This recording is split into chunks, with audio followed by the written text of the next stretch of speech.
Alrighty, so now we get to go ahead and go into the next panel here. But before we do that, let me look at my handy dandy instructions. So we want to go ahead and actually start the panel. We're keeping you on your toes. That was a test. If you put it in the chat and you're gonna get some points. So put it in the chat that I messed up. You're gonna get points too. Alrighty, so we're gonna go ahead and have a fireside chat, and we're gonna start off with Robert Gordon. He is the Deputy Assistant to the President for Economic Mobility at the White House Domestic Policy Council. So Robert Gordon currently serves as the Deputy Assistant for the President, right? And where his portfolio covers education, housing, labor, benefits program, and rural agriculture issues. Mr. Gordon has worked in key federal, state, and local government positions across 3 decades. Immediately before joining the White House, Mr. Gordon served as the Assistant Secretary for Financial Resources at the U.S. Department of Health and Human Services for the state of Michigan, playing a central role in the state's pandemic response, expanding access to health care, and addressing the racial disparities. Early in his government career, Mr. Gordon served as the senior official at the New York City Department of Education, a law clerk for Justice Ruth Ginsburg, and White House aide helping create the AmeriCorps program. Welcome to the stage, Mr. Robert Gordon. All right, and next we're gonna have Isaiah Showcat. I practiced like 7 times in the back. But Isaiah is a passionate humanitarian with an expertise in youth service, formerly incarcerated individual, communities of change, and the LGBTQ+ community. They serve on 3 boards focusing on youth homelessness, the BIPOC community, and the LGBTQ+ community while pursuing studies in sociology and Korean language and culture at the Los Angeles College. Isaiah's life experience as a Black, queer, non-binary, and homelessness have shaped his dedication for advocacy. Currently, as the co-chair board of HYFLA, co-founder of SPA for YASH, and a member of Point Star Youth, Isaiah aims to create a more inclusive youth homelessness system where youth experience just 2 to 4 hours of housing and security, supported by a thriving economy of safety. If that's not a call of action, I don't know what is. And last but not least, Jasmine. Jasmine is a 3rd year at the University of Wyoming, triple major in sociology, political science, and Native American Indigenous studies. You heard all that? Okay. From a young age, she spent countless hours advocating for inclusive equity and equality. Her main passion is spreading awareness and starting conversations surrounding mental health, and more specifically, I would lose my spot. What? More specifically, I can take over? Yes. Pertaining to Indigenous youth, using her platforms through the Center for Native American Youth and New Deal for Youth. She has actively spoken out for policy change to help erase the stigma and provide wraparound services for those fighting their battles and to show them that they are not alone. Woo. Jasmine. Thank you for the lifeline. Anytime. Phone a friend. Anytime. That's why there are 2 of us.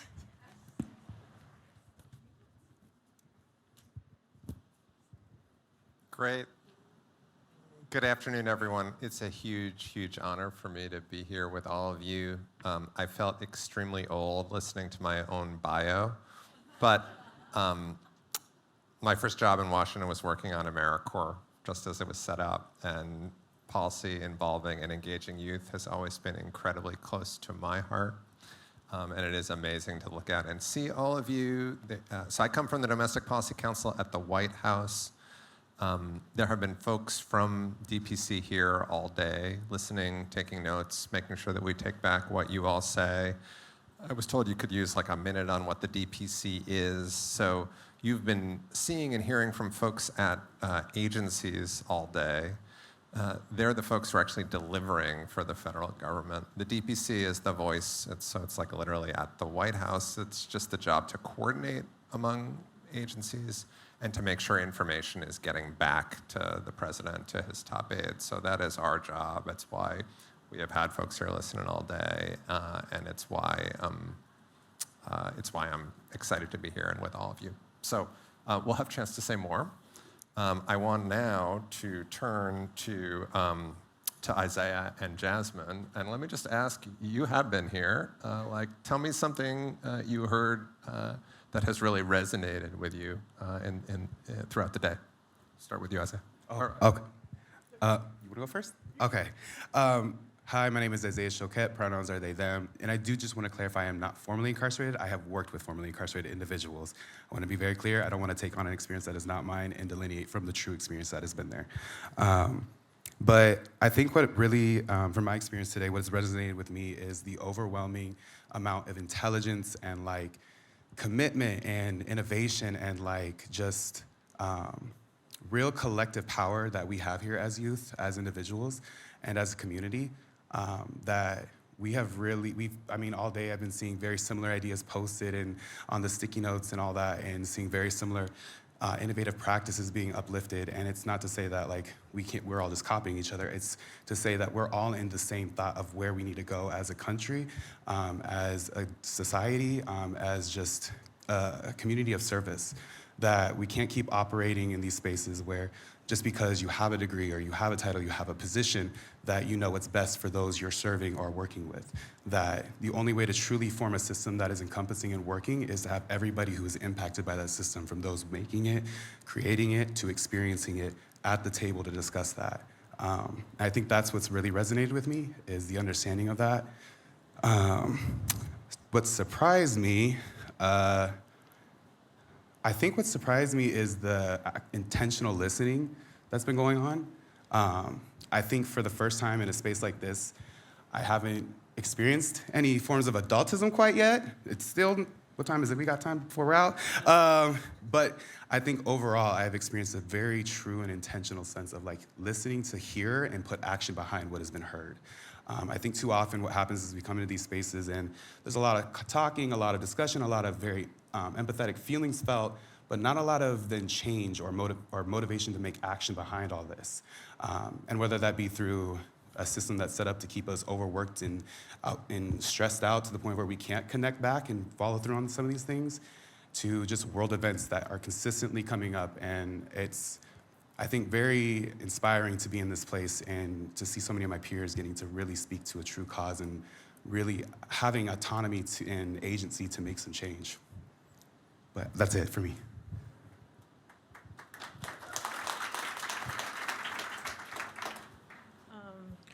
I think my key takeaway from today, and I think just my overall thoughts on today, is just, being in this space and just being in the spaces in general with, all the youth from all different experiences and all different backgrounds. It's just really refreshing. And, being able to hear everyone's stories and what they went through and how they ended up here and how they're going to take everyone else's experiences, their interactions for today, and who they met and interacted with, and how they're gonna sort of, go out and branch off and sort of do their own thing. So just not only, being really empowered by being here with everyone, I also just enjoy the fact that no one has really been yucking anyone else's yums. And I really appreciate how everyone's being open with their conversations and how it's just, we're being very productive and not very counteractive. And that's all I can really ask for.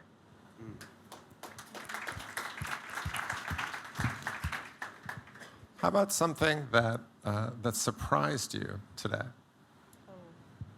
Something that surprised me, I think also the amount of conversations that we've been able to have, Coming into sort of like a summit, and I mean, I've been to a couple things like this, and I think they've been very sort of just narrow-minded, and I think this one in particular has had so many different, ways that it could have gone, and sort of just the same thing, being open to different interactions, conversations, and how responsive everyone has been with everything. And I don't want to say that I'm surprised by this, but I mean, I sort of am, because I mean, like I said, the previous places I've been, and back to it again. I mean, this is very refreshing, and I'm very glad to have been able to be a part of this. Isaiah, I want to come back to your comment about adultism, because I don't want to say I'm adultist, but as I said, I'm feeling old with you guys here. What do you think is the thing? Actually, one more thing coming back to like long ago is like I think that I'm not sure the department or an administration, even the Obama administration or the Clinton administration, both of which I served in, would have had a group like this here for a whole day with people listening in this intense way and with a commitment to take things back. And I think there's a learning process has happened around just the importance of engagement and not just doing to young people, but engaging and hearing them. But like, I want to give you a chance to say like what you think is the biggest thing that the leadership currently with power gets wrong. Like, and even after today, something that you are maybe still worried or something you really want to make sure that got through, or that just has to get through. I think for myself, it's the notion that maybe we don't know how much capacity or how much it might take to make some of these things happen. I think it's the underestimation of youth and what that means, and that a lot of times the word or the understanding of youth is kind of negated to this aspect that, oh, you're young, you don't know what you're doing. And I think what we have to do is change the narrative around that, and that it's actually, no, you're young and you have so much passion and you have so much drive to actually achieve what you want to see. And I think it's taking that like deficit mindset around the term youth and changing it to a strength-based, like, no, you're a youth, wow, you have so much ability to really have like everything and make it really come to fruition. You have the power to make change. You have the tenacity. You have that charisma. You have the drive. You have the life force to make this come to be.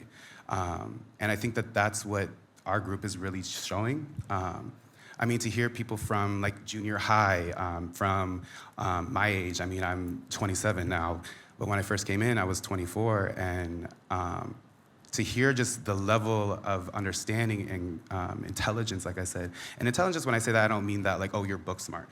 I mean the ability to communicate what you feel and think in a way that is able to be relatable to others and understood by others. That's intelligence. Being able to share information and your knowledge and what you know to others, that's intelligence. And to hear that across so many different, like you said, communities and iterations of youth in front of me and in all these spaces has been amazing. And I think that that's kind of what we're doing right now. And as far as what agencies can do is to support that, is to really embolden that, is if you have people coming to your spaces, showing that they have the passion, showing that they can do it, even if they are a youth, giving and making spaces and not making them temporary spaces, making them permanent structures in your spaces, and making it so that it is ingrained in part of your culture, not a temporary opportunity to gain funding or to achieve a mission.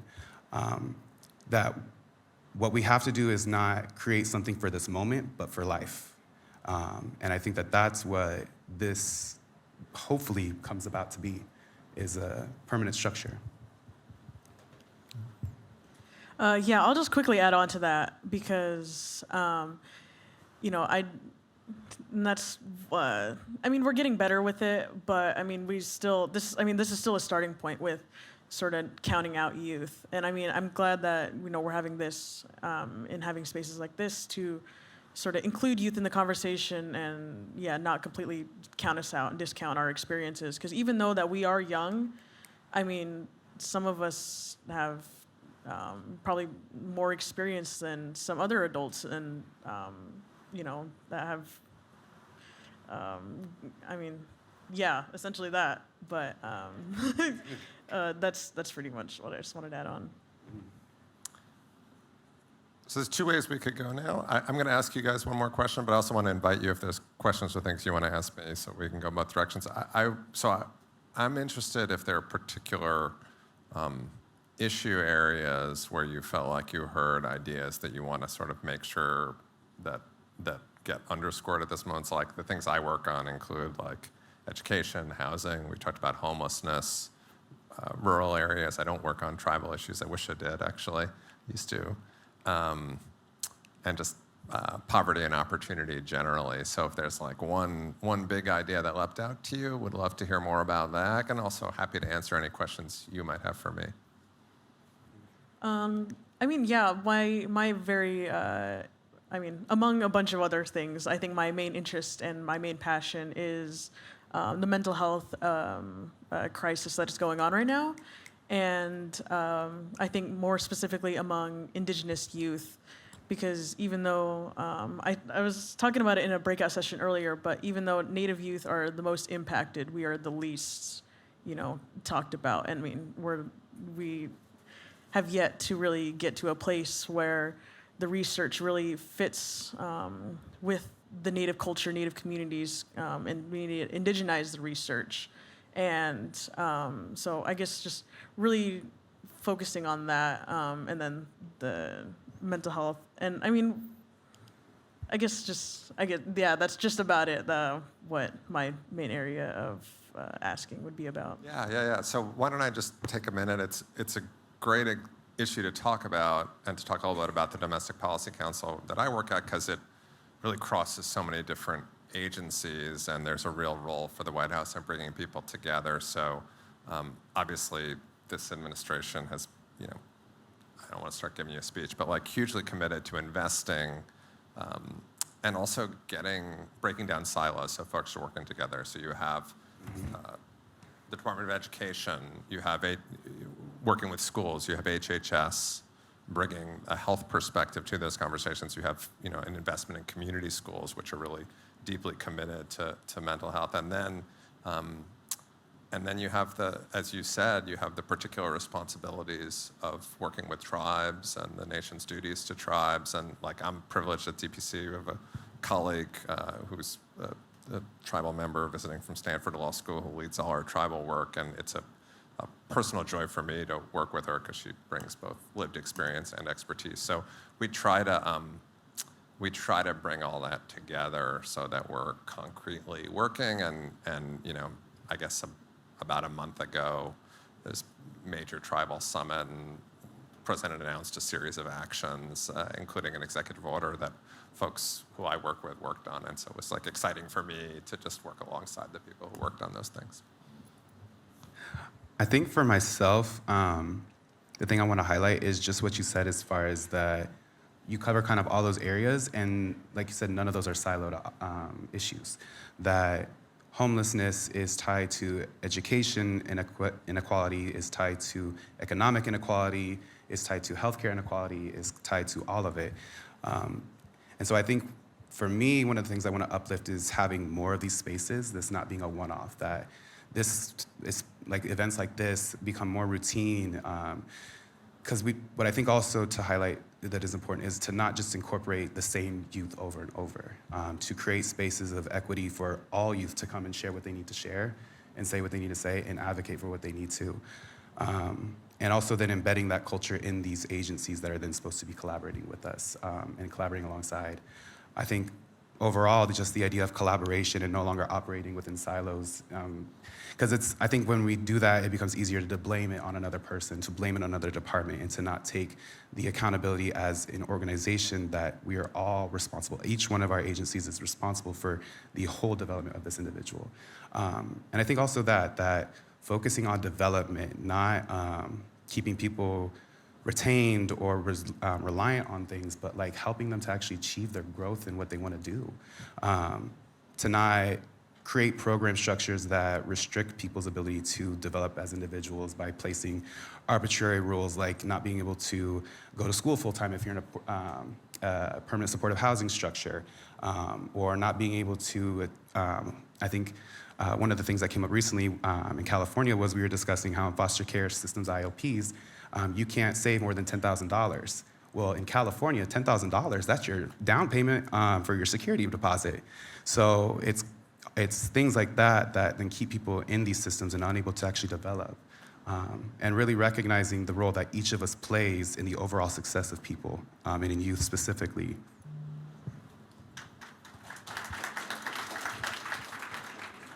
Yeah, there's so much in what you just said. I couldn't do it all justice, but just to like pick up a few threads as you talked about homelessness and like the complexity of the challenge, the number of different ways you have to look at it and think about it. So we think about it as like, one issue is just like dealing with the cost of housing and making housing more affordable and investing in more units and dealing with things that limit the supply of housing. So that's like a big focus at DPC where I work when we work with HUD. Then you think about challenges facing families around saving and earning, and you talked about asset tests, which is I could go on about, and so that's a different set of challenges and benefits programs. And then you can think about different populations that experience homelessness, and obviously LGBTQ youth experience it, kids coming out of foster care, independent youth experience it, and so we have particular efforts around, obviously promoting respect and treating everyone with dignity, and then helping young people who are in different systems get what they're entitled to and deserve. And so those are all these pieces that have to come together. I think one thing I would add to that is that it also takes investing back into these communities that have been harmed for so long as well, identifying them and helping them and giving them the ability to build up what that power and support looks like for themselves.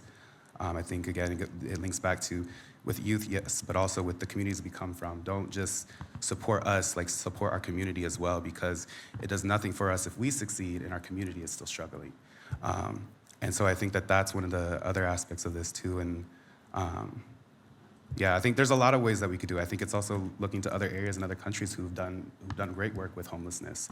I think of countries, I believe Finland, I was able to reduce their homelessness by 75% because of actions that their government took to secure housing property, and making it an equitable achievement and then increasing that each year, and not just letting it die off. So things like that, just looking to, don't try and reinvent the wheel, look what everybody else has already done and then do it here. Yeah, you can learn a lot. You can learn a lot. And sometimes you can learn a new way of thinking about a challenge. Like we do housing a certain way in this country. Other countries do it differently. Yeah. Sometimes they have ideas that we don't have, and we can learn from them for sure. Definitely. We are almost at time. I want to first, again, invite if you have other questions for me, but I want to ask you both a question, which is just like, what is your, I will leave here, go back to the White House and talk to my colleagues about what you all said and gather the messages that others shared who spent the whole day here. Like, what's the number one takeaway, the number one deliverable that you would want me to take back? Yeah, I can start.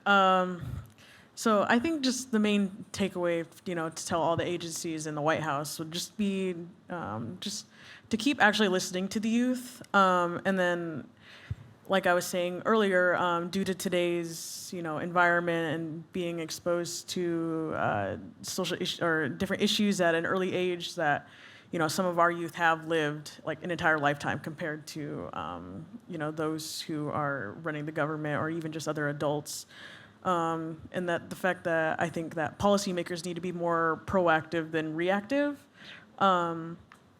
For Native cultures, we focus on 7 generations ahead. So how are we going to, implement policies and implement change to positively impact the next 7 generations?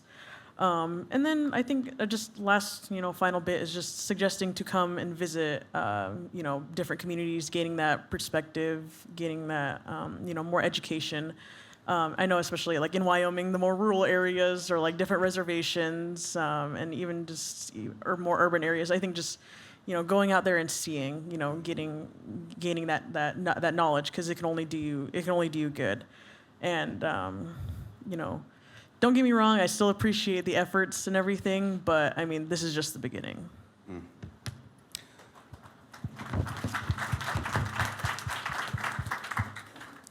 I think similarly that while this is an amazing opportunity and it's exciting to get to see this kind of initiation, it is just that. It's just the start.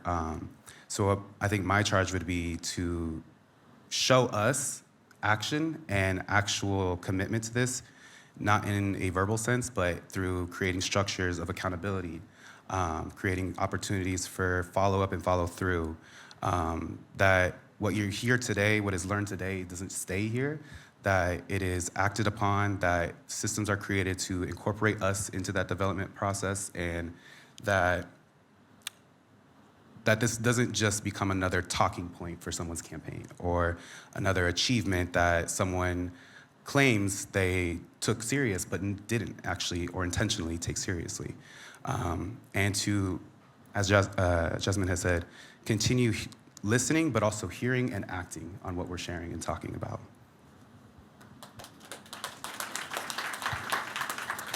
Well, thank you both. I hear a consistent message, which is this can't just be a one-day deal, it can't just be a talking point, and it can't just be something that you sit in Washington and hear about. You got to get out, continue the conversation, and see what's actually going on. So, message received by me, by others from federal agencies who are here, and just want to say thank you.